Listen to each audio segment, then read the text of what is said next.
How do you not let stress ruin your relationship? This is a very important question that we ask ourselves, because no matter who you are, no matter what income level you're in, no matter what job you have, we are all experiencing stress at some level, and we all need to be equipped to manage stress as a family in a healthy way so we don't let it ruin our relationship. And that's exactly what we're going to be diving into in this video.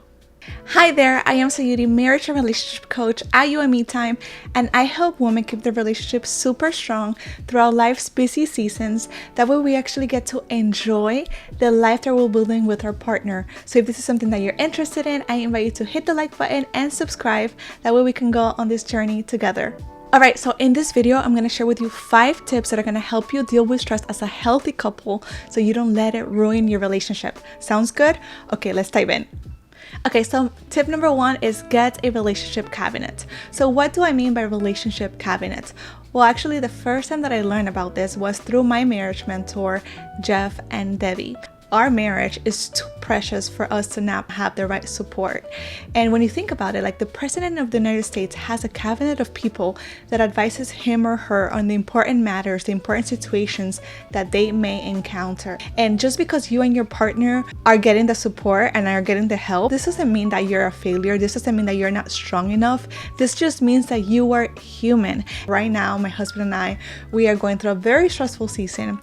He has COVID and he's still positive. It's been an interesting week in our household trying to navigate him quarantining and taking care of our daughter. She's actually teething right now. It's been like a whole week of like her not sleeping well and literally waking up like 4 or 5 times through the night, and I'm taking care of her, taking care of my husband, taking care of the household, taking care of the business. I mean, it's been a lot. He was still testing positive. I know we were gonna be in this for quite a while, at least 2 weeks. The next week, actually, I had asked my nanny if she can stay for an extra few hours every day, and that made the whole difference. Literally this week my grandma came over with my mom, and it was such a blessing because they gave us some sancocho. My grandma folded us some laundry, and my mom has been such a huge help with my daughter. Week 1 it was like a tornado.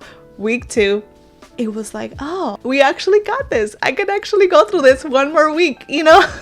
And it was all because we had more help. Okay, so tip number 2 is plan for 1 week at a time.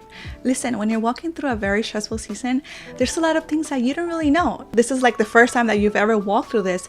And if you're trying to have a plan for how you're going to handle the whole situation, you are going to stress yourself out, you're going to stress out your partner, and this is not going to help anyone. Literally take it 1 week at a time and literally figure out how can I plan and prepare so that I can take control of certain situations, because obviously there's things that you may not necessarily have control on. Like I have no control of how long my husband is gonna be testing positive, but there's certain things I was able to do to support me during this time. Like literally as I was going through the first week, I was paying attention and making a mental note of certain areas that I can actually streamline and make my life easier on the next week. For this week that I'm actually going through this, I literally planning for this next 7 days, and next weekend I'm gonna be planning for the next 7 days based on the situation. Plan for 1 week at a time. Don't stress yourself out trying to plan the whole thing. Okay, so tip number 3 is redefine self-care. Maybe right now you're used to doing self-care in a specific way where you wake up in the morning and you pray, you meditate, and you work out. But when you're going through a stressful season, self-care is gonna look different. And if you have this expectation to be doing self-care in a specific way, you are going to stress yourself out. Right before my husband got COVID, I was in a very good rhythm working out where I would wake up in the morning and do my Peloton bike, and I was feeling really good. I'm very proud of myself because I had been the most consistent that I was being in my postpartum journey. But he got COVID and I was already sleep deprived, and with everything that I was now having to do, taking care of the household, I really felt like the added pressure. I just knew that my body couldn't keep up with like now having to do this whole spinning session. So I just had to come to terms with it, and that's okay.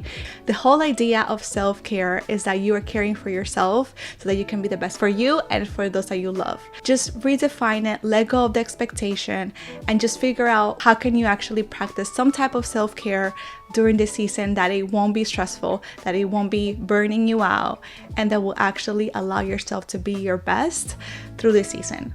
Tip number 4 is discipline your mind. Your mind is your secret weapon to be able to cope during this season. when you're dealing with stressful situations, there's always going to be things that are stressing you out, that are making you upset, that are making you sad. And it's so important for you not to dwell on those things. It's okay for you to allow the feelings, right? But then have a running list of things that are positive, things that are going well, things that you're grateful for, so you can literally shift your focus to the good. Another thing that I wanted to say is ask yourself this very powerful question. How do you want to look back at the season? Because this is only going to be a season. But I want you to get crystal clear on how do you act? How do you show up for yourself? And how do you show up for your partner? What will make you proud? Whenever I ask myself these questions, I literally allow my answers to be my standard, my filter on how I show up during the season. And I'm like, okay, if this is what will make me proud, if this is how I want to be able to look back at the season, then this is how I'm going to act. That will definitely be very helpful for you. Discipline your mind, focus on the good, have a list of things that you're grateful for, and ask yourself, how do you want to look back at this season? Tip number 5 is let the season determine your rhythm. My friend, I know that you are probably feeling like you're gonna be in the season forever, but just remember that this just may be 1 week, 1 month, 6 months, but it's only a season and you have to readjust the rhythm of your life. Like if you're trying to navigate this new stressful situation while you're trying to work the same amount of hours, do all the things that you were doing before, you are going to burn yourself out. Remember, you are human, you have a limited bandwidth. Right now, what's most important is that you're caring for you and your family.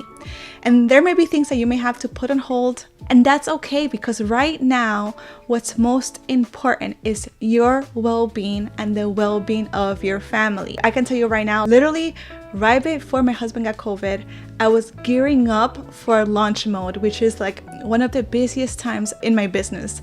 There was a lot of months of preparation for what was to come, but I had to readjust. I had to navigate and figure out, okay, what needs my attention right now?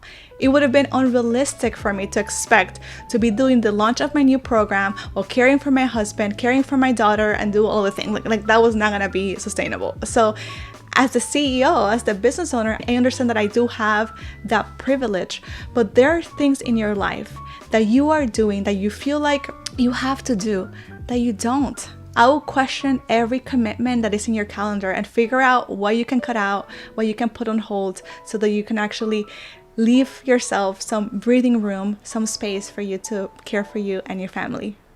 Alright, so there you have it. I just shared with you 5 tips that are going to help you deal with stress as a healthy couple so you don't let it ruin your relationship. So let's recap real quick. Tip number 1, get a relationship cabinet. Tip number 2, plan for 1 week at a time. Tip number 3, redefine self-care. Tip number 4, discipline your mind.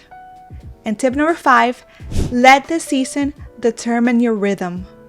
Which of these 5 tips do you think is going to be the most helpful in how you manage stress as a couple? Comment below and let me know. Alright, so now you know my 5 tips that are going to help you deal with stress as a healthy couple. Thank you so much for watching. Hit the like button and subscribe, and I'll see you on my next video. Bye!